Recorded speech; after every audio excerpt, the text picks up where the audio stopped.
ሰላም አለይኩም ወራህመቱላሂ ወበረካቱሁ። የተከበራችሁ የሞሃ ቲቪ ተከታታዮች ይህንን ቪዲዮ ሰብስክራይብ፣ ሼር እና ላይክ በማድረግ እስከመጨረሻው እንድትከታተሉ በክብር ተጋብዛችኋል። መልካም ቆይታ። And one of the most remarkable stories, ya ikhwan, I have heard with this regards, is a story of a woman who lives in the city of Mansoura in Egypt.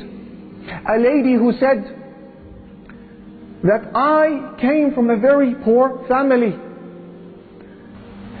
and her husband was absent for one reason or another. And she said, my daughter became very ill on one particular evening and she began to fever like never before. And I could do nothing for her. I have no money for food. We spent that evening hungry, let alone buy her medication.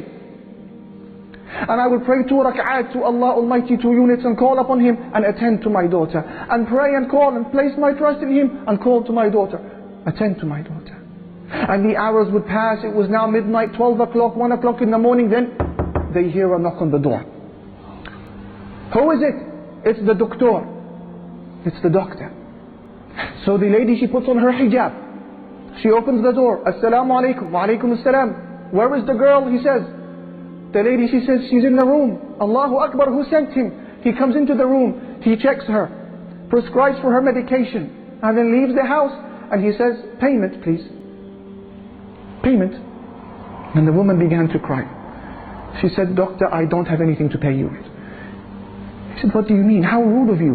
You should be ashamed of yourself. Don't you have any shyness? You call me in this late hour of the night to attend to your daughter and you know you have no wealth to pay me? She said, doctor, wallahi, I didn't call you. I don't even have enough money to buy a phone. We haven't even eaten this evening. He said to her, what do you mean you didn't call me? Is this not door number such and such?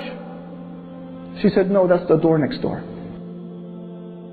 The doctor, he began to weep because he understood that this was Allah who sent him their way.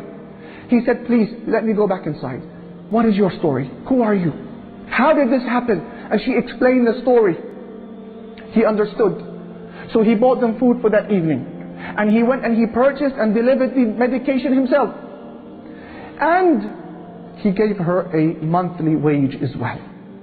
And I'm sure that if I ask any one of these brothers to mention a similar story, you could. When you needed Allah, you had nobody to ask but Him, and you were given. وقال ربكم ادعوني أستجب لكم وقال ربكم ادعوني أستجب لكم إن الذين يستكبرون عن عبادتي سيدخلون جهنم داخرين.